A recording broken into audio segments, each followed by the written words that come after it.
Alright, Tier 8 encounter game on Halluf. I'm in my T32. Since getting the T32 fully upgraded, it's been growing on me, though I don't know if it'll ever take the place of the T20, the T20, because T20, I don't know, the T20 is appealing. It's very awkward looking nature with the big turret and the, the floppy ears and all that.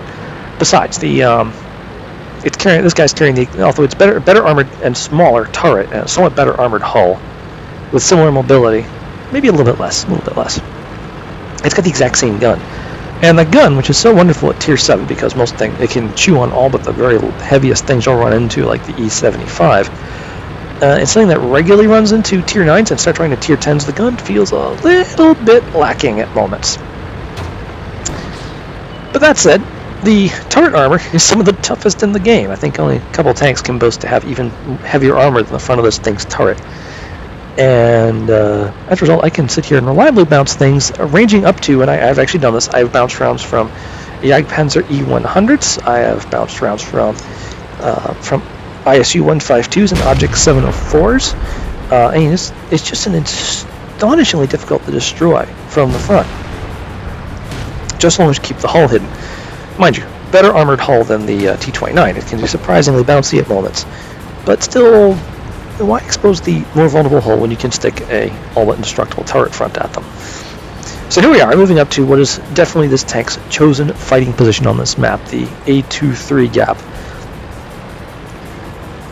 And I'm literally up here looking at that M6 and saying, M6, whatever you do, please do not roll into that very end, because that is my space. I'm T32, that is where I live. And I'm looking for this KV-1S that has run up to the top here. He's just begging to be destroyed. If there's artillery, he wouldn't even last a heartbeat up there. As it is, you can see he's having a hard time finding cover. But he is distracting all these guys, so I'm going to get a free shot at this T34, which is really important. He's a Tier 8 heavy. I really need to get damage into him, because a huge gun is quite terrifying. These guys are both distracted, so this T29, I get a good shot into him. I'm very lucky I did damage there. I thought all I did was track him. And for some odd reason, he's facing his gun the other way. So I can sit here without ever exposing the T32. I can just sit here and pound on this T29. The M6 clearly wants some of the action, but that T34 is there. So seeing as like he's thinking coming up, I reverse myself into more of a side scrape position and start putting rounds into him. He decides to go for the easier, more exposed prey of the M6. But with his gun currently not loaded, I'm willing to come out and put another quick round of the T29, because damage is damage. Alright, go back in the side scrape position here and be patient. I think I saw the T34 shoot again, so once again I pull out and give him another shot. That one bounced off my turret. Once again, a lot of just not even zoomed in clutch shots being fired here, just because I need to be quick. Can't afford to hang out in front of him. Oops, someone's thinking about coming up. It's that T34 again. He's down to only a couple shots worth of damage.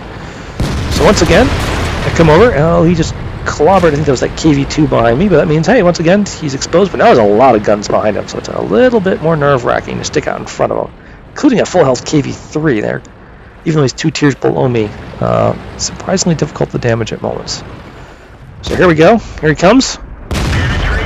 Managed to get that to his lower plate. Realizing I'm not loaded, he of course comes up to take his time aiming. My track eats it. So the tank's behind me like, can we have a turn? I'm like, no.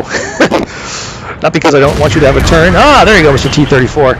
Alright, he's down to either one shot now. The next time he comes up with luck, I will just blow him away. But this KV3 is insisting that's his turn for damage. Yeah, you can see, surprisingly bouncy, the KV3. I think that shot a little bit too high. T34 comes up for a free shot. That time around, the KV3 got a shot through. The T34 shot the Tiger tank directly behind me. He doesn't have anything to do with this. He doesn't have anything to do with trying to shoot the front of my turret. Tiger decides to push it and suffers accordingly. T34, you can see him come up and stop. He doesn't want to drive in front of my gun when it's loaded. Oh, come on, just a little further, please. A little further. No, that's the wrong way. Oh, the M6 tried a flanking maneuver and was summarily annihilated, as are most people who go down that valley. So, yep, just watching the situation. Looks like the KV-3's thinking about coming up again, so I go back into aiming. Yep, there he is. Whoop. He saw me aimed, he ran back, and I didn't shoot because I wasn't sure of the shot. There we go, that one went better. They both shoot the Tiger, and he is, of course, completely destroyed. Silly Tiger. Too close quarters for you. Well, that was a KV-2 with only 5 health left behind me. Well, you know what? That's still enough. So when he comes up, we'll be very, very surprised by him. So I'm just going to be patient. Everything below me is at very low health, but there's still guns pointing at me, so I want to be careful. I could probably afford to take it, but I don't know what's behind them. Oh, seriously? Went too high again. So he's taking his time aiming, and it bounces off my turret.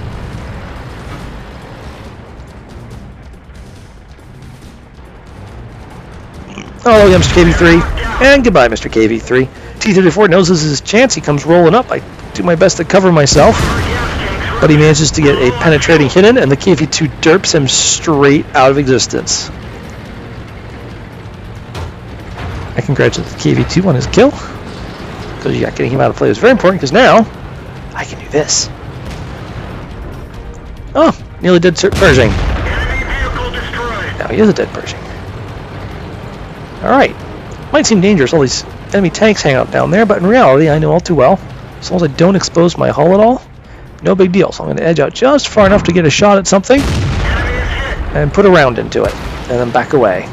I'm just relying on the fact that I'm really hard to destroy right here, because I got all this stuff blocking. Just far enough that I can see him, shoot him, back away. Don't see any point in trying to trade DPM with both a T43 and a T52-2 at the same time.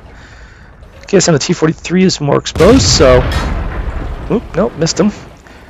At this point, I suddenly realized, hey, that's a single digit on my ammo carrier. I mean, that's for the regular ammo. I haven't fired any PCR yet. I'm like, oh, I might actually have an ammunition problem here. I have to keep doing this. Enemy armor is damaged. Yeah, but my armor's nice and strong. T43, not so much. Oh, that's where you went. He runs back and hides. Ah, just missed him right there. He comes back forward, and I'm like, alright, he's going to be sitting right there waiting for me. So what we're going to do, we're going to drive forward, we're probably going to take a hit, and we're going to kill him. How's that? Couldn't even see him before I pulled the trigger, and I took him out. And all he did, fortunately, was just knock off a track. Alright. Now there's nothing to protect that T43. I go for the T29, except for the fact that in order to do so, I'd have to expose the T43. So it makes more sense just to continue poking with him. Oop, he hides. That just gives me time to aim, buddy. Thanks. Oh, still hits a wall. Only 2 rounds of regular left, and I'm going to start. That's going to get very, very expensive. I can see the rest of my team is now closing in. These two are the only 2 left. The T43 cannot be happy right now. Oh, there goes the T29, finally taken out. He runs forward. I put another round into him. I'm about to start into the APCR, but... Yup, the Jackson manages to finish him off. So, good game, and good night.